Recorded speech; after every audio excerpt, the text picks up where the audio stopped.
which I think is noteworthy for Bedard. Because I think he's been one of these who's kind of questioned the readiness of Drake Maye. And he's like, they're actually rotating to cover 3. You can see bail technique. Robber. There's Robber. It's like there's some sort of robber here. There it is. So that, I think, shows that he's starting to win some people over. And that was on BST, my mistake, not on Early Edition, late last week. It's Jones and Mego with Arcan here on WEEI. You know, the reports are pretty glowing. Like, we had Curran on last week. Curran hasn't exactly been, like, the biggest believer in Drake Maye. He wasn't wild about him as a prospect before the Patriots took him. He hasn't been bullish on Drake Maye playing early on in year one. And I don't think anybody's, like, moved off those stances. But people like Curran and Bedard are starting to say, oh, well, yeah, he's shown some progress. And he's better in OTA number 2 than he was in the first OTA. And I think that does give him some hope, or give people like me some hope, that if he keeps getting better and better day by day as they put more on his plate, he has a real chance to start week 1.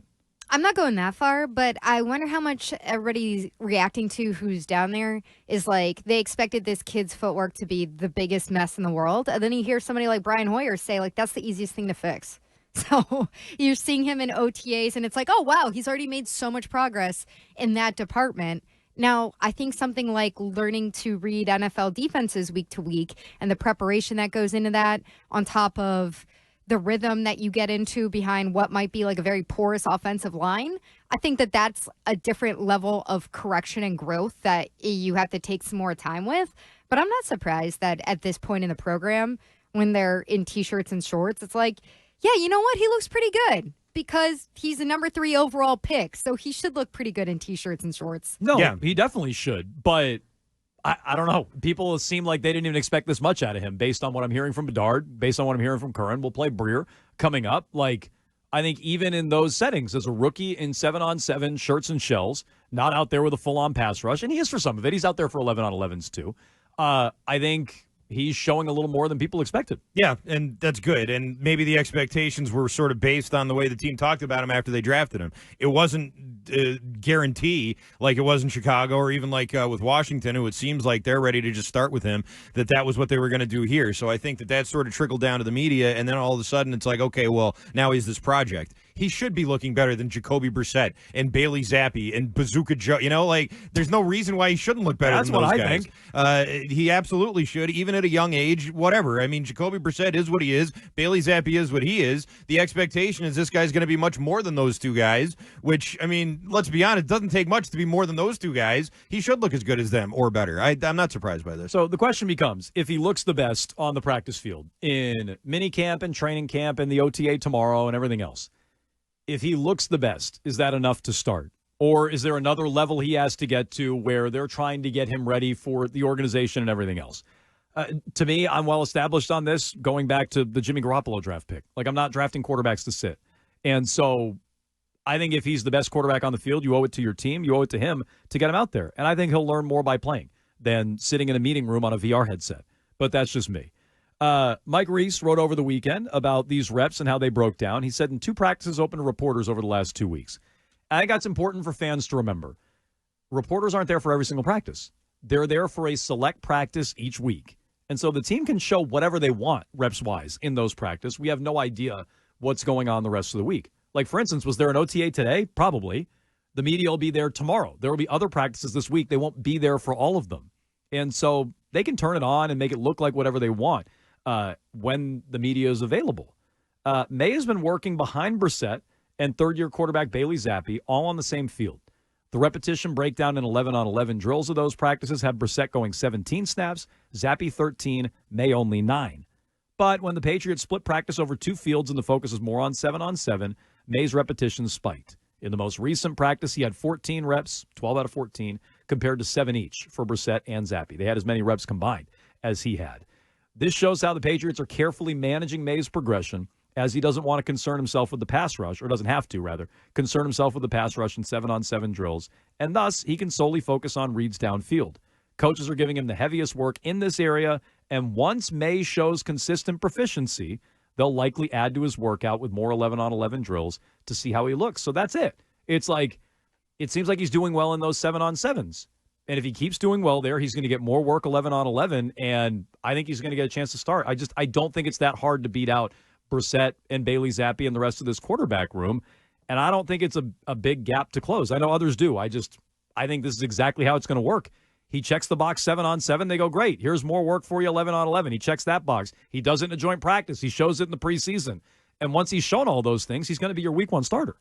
The question to me, though, is just at this point in the offseason, it's still too early for me to say he's continuing along this progress where he's going to show that in August and he's going to be ready in September. I feel like, correct me if I'm wrong, but I think a lot of what your stance is with Drake Maye starting week 1 is based on you've seen Bailey Zappi in this program for a couple of years. You've seen Jacoby Brissett be a backup in Washington and elsewhere. Well, but most recently where he was in the last season. And it's like, I already know who those guys are, and I don't want them.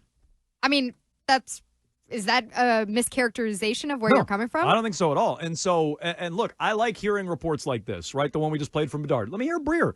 Like, Breer was pretty bullish as well on how Drake Maye has looked and the reports he's getting from inside the building over the last couple of weeks. What are you hearing about the development of Drake Maye? I've heard it's going great. Like, honestly, and that's from multiple people today. And there's people who've been there every day. They say the progress has been incremental. Now, that doesn't mean he's making these huge leaps, but day over day, they're seeing really good progress. You see the arm talent. And what they're really trying to do right now, this guy has, what they've found since they got him in the building is he has almost no footwork training. So what he was doing in college was without having much training at all when it comes to tying his feet, to how he throws, to the play call. So they've been working through that. He hasn't done a lot under center historically, going back to high school and college. So a lot of his work has been under center and trying to get him to learn to do that. But, when he ties it all together, you see the talent. And what they're seeing is elite downfield accuracy. So you see that, like where you can throw it to the third level at a really high level. You're seeing an ability to go through progressions. Like they're seeing him going from 1 to 2 to 3 based on what they're able to throw at him in coverage. And then there's not panic. And I think that's another thing that can help him get on the field. Okay, I'm sorry. There's not panic? Like, why would he be panicked right now? They're in OTAs. No, but he's saying he's What's not the pressure? He's not panicked by a pass rush and things like that, I think is what he's saying. Yeah, because they can't touch him. Okay, well, largely he's in 7 on 7s, but like if guys are closing in on you, whether they can tackle you or not, you're still going to, I would imagine, speed up your process and everything else. It's a little different when you might get hit. No, of course, but this is why I want him on the field this year, Mego. I don't want him in the stupid VR headset. You're definitely not getting hit on that thing. And so to me, I didn't hear Breer talk about the VR headset. No, but I'm saying this is why that's I want him on the field. That's your little pet obsession. No, but this is why I want him on the field. I agree with you 1,000%. You learn more on the field because they're real reps. And so that's why I want him out there, precisely for that reason. But look, I buy into more the progressions and really the arm strength than anything else. You're right. How much is he going to panic in OTAs? But I don't know. Maybe they see Zappi get sped up in OT or Joe Milton get sped up. I doubt Brissett does at this point in time, but maybe. I have no idea. Maybe they saw it in the past with Mac, and they don't see it with him. I put more stock in the progressions and the arm strength because that's something I'm not sure Brissett or Zappi can do. Yeah, and there's also preseason games that we're going to see where they're out there and there's a pass rush, and we'll see what that looks like and if he's able to, stare that down or not. And I do think that, and I've said this all along, this offense is not a good offense for a rookie quarterback to try and run. I just think he's going to have trouble no matter what, even if he is showing the arm strength and showing all this talent and everything in 7 on 7s. I think once you get out there in the pads and you look around and realize you don't have a left tackle and you don't have anybody who can catch the ball, it's going to be tough for a quarterback to succeed. So that's the only thing that sort of has me, what? Apparently, Javon Baker has looked pretty good. Okay, fine. And maybe he'll be great. Taekwon Thornton, too. Yeah, right, yeah. This is the year he's going to take the lead. This will be it. Let's put our rookie quarterback's fate in the hands of Taekwon Thornton. I think that's a great plan. But, you know what I mean? I just think that that's sort of a thing with this offense that is going to always be there. It's not going to change. Some of these rookies might be better than we think, but that's something that's going to be in the back of everyone's mind after last year. How can it not be? Yeah. So, look, this is how I feel about it. The early reports are probably predictable that they're going to be good, but I still think it's a positive sign. And, again, he needs to check that box. If he was sucking it up in 7 on 7, I would be alarmed. I already am alarmed that Zappi's getting more reps than him, but okay, they're going to make him earn it. I don't think they should do that. That's what they're going to do. And if he starts earning more 11 on 11 reps, let's follow those reports too.